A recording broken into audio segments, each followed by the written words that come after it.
if he's trying to kick with this one, you control it from here because it's like a fishing line. It's like a fishing line.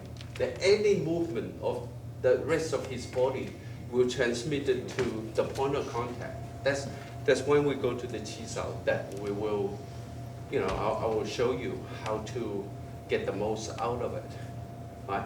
But by controlling doesn't mean that you have to wrap the arm, twist it around, or physically. You just know what he's going to do, and your eyes always in front, always ahead of your movement. So your eyes are, before contact, your eyes are on this point here, right? And then when he comes in, right, and then your eyes on the free on this elbow here, right, on that elbow, right, okay, all right. Yes, see that. Right. So you, yeah, that size that makes so much difference. Now, okay, this time, I'm going to show you. If you go to the other side, right? You go to his open side, right? So from here, kick, right? You do the kick, it stop him. Do that 1-2, right? Right. So you're back in the same position. You're still dealing with the leading arm. You're still watching. Once you make here, right? Once you do the kick, you're still watching here, right? Or you can do a low kick. Bang, here. Yeah, just distract him on the pressure point here. So Yeah. you do that kick goes across the center line, right? I step this way. Right. Because Right? I step this you want way. to protect your center line because you cross them over. You want to Yeah, kick yeah. right. Right. Right? So you can go either side, but you still end up in the same position. So from here, you just exchange your footwork. Or if you're comfortable, you can be here. That's fine. Or you exchange. That's fine too. All right. So you go cross. Do kick, right? So when you do the kick, you can do the BUG, so it's not charging to you. Right? All right? Okay. Yes. Thank you, Sina. Yeah. Okay. So it's simple, right? So if he swing at you, all you need to know is where the direction of the blows come from, right? So you put up your arm. If it's over there, you stop it, and then you kick, right? Or or if you block from here, you kick. It's the same way, right? Can you think of any other way that you would have problem?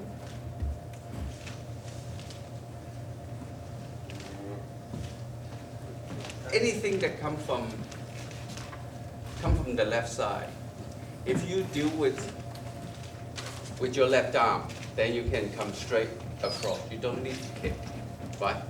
But if you deal with cross arm, then you kick because you expose your blind side.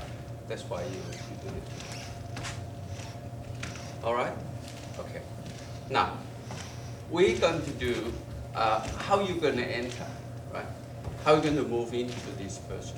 Right? All right? Okay. So he's on the right. So you got from here, right? So you sell a little bit of dummy. Right. Yeah. Right. So because yeah, for the eye to see and react is about 0.2 of a second. Right. So you always end up on the blind side, controlling the blind side.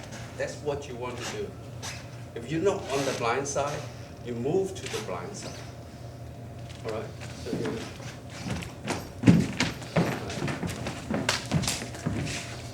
right. So you, I'm still, see, I'm on the blind side. There's nothing much can happen in here. Right? Okay? So you sell a little,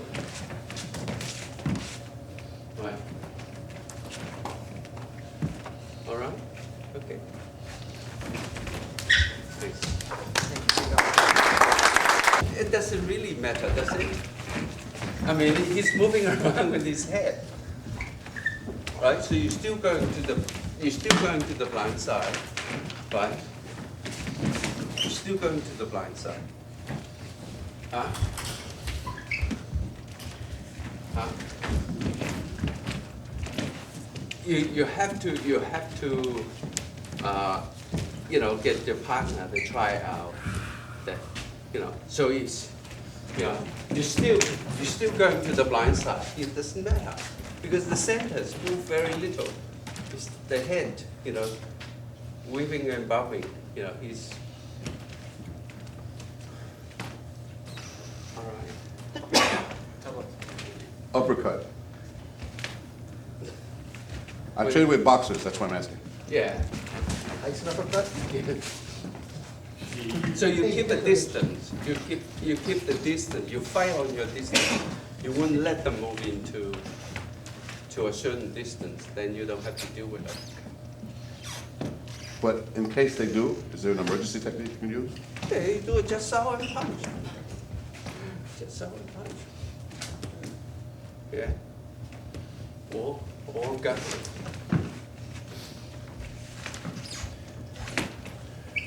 You got an angle you want me to throw it at? Anything in particular? Just anything. Demonstrate. Demonstrate something, anything. For All me, right, so he moved in.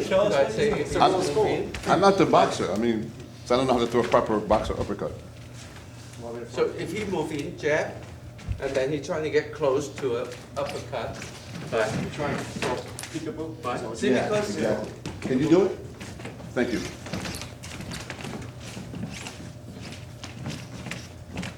Are you? Right.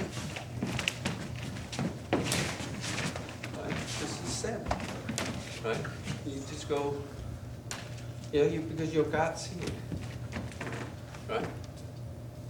You can block with the short arm and strike. Block with the long arm and strike. Just for emphasis. Yeah. Right. Right. See, because in Wing Chun you guard the center with your elbow, right? There's no room for uppercuts. You fight like that, you have room for it. In Wing Chun, there's no room. You just drop the elbow. All right. One other question, Sifu. Yeah. Blocking elbow strikes. Distance, elbow, right? Right. This distance. In fact, we will cover that in Chi Sao, right? But it's about distance. He cannot come in and just elbow you. He has to reach that distance, right? So he might go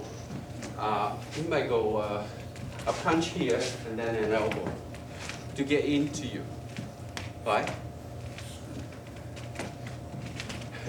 Right.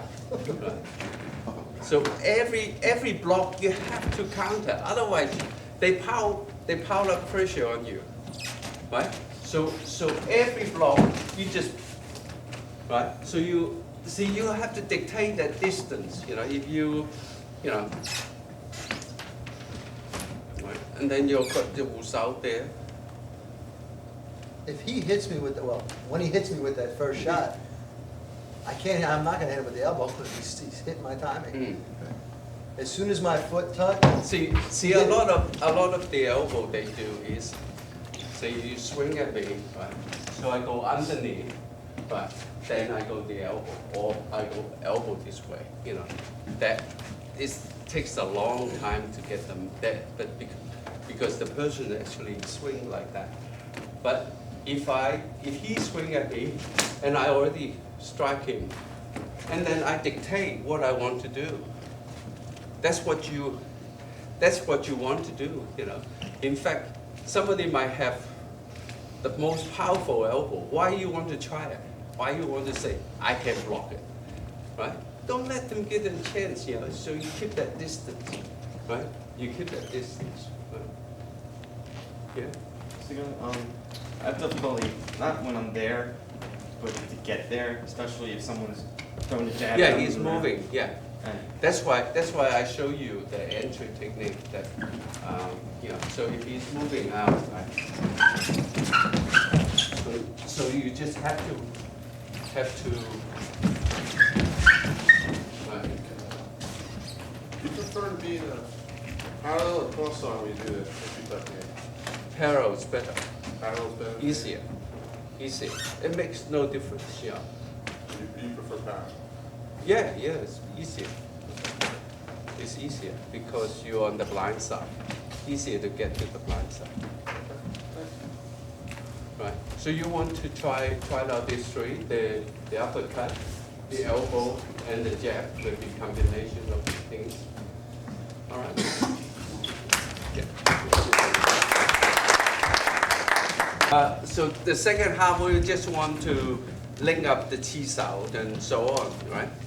So the general chi sao is the rotations from here.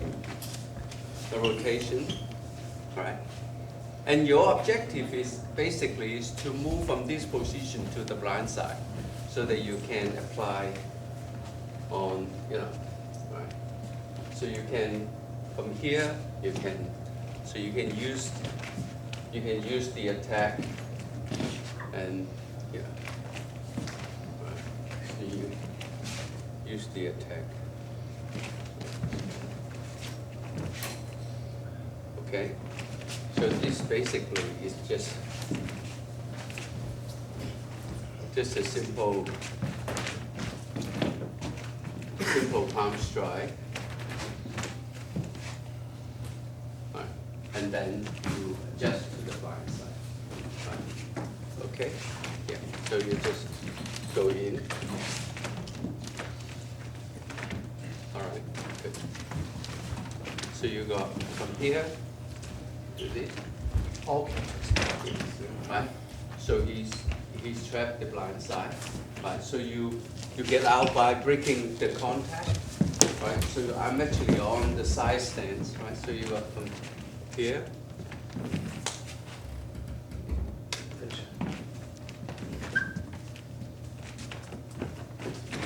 So from here, or you can just stay on this side.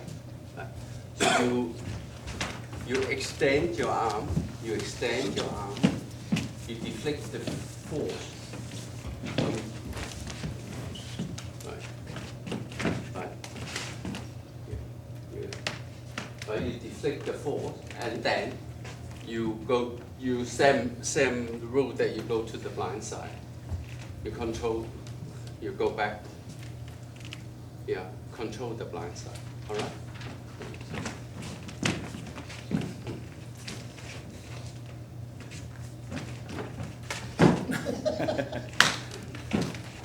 Okay.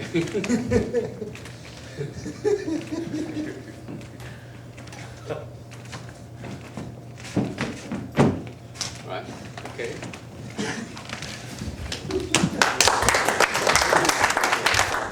Did you ever see how they train elephants? How they walk around with a shoestring? That's kind of what it works like.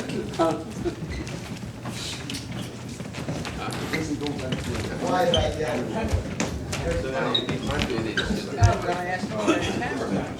Right, hand back, hand back. They fixed it. I'm using that one. Ready? Sure.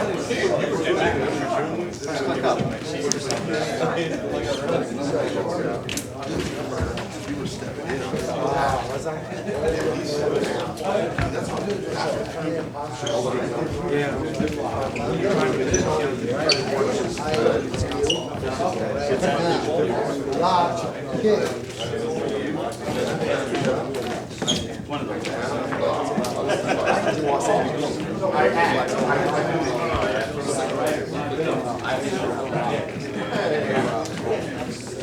vacation. Let's go to the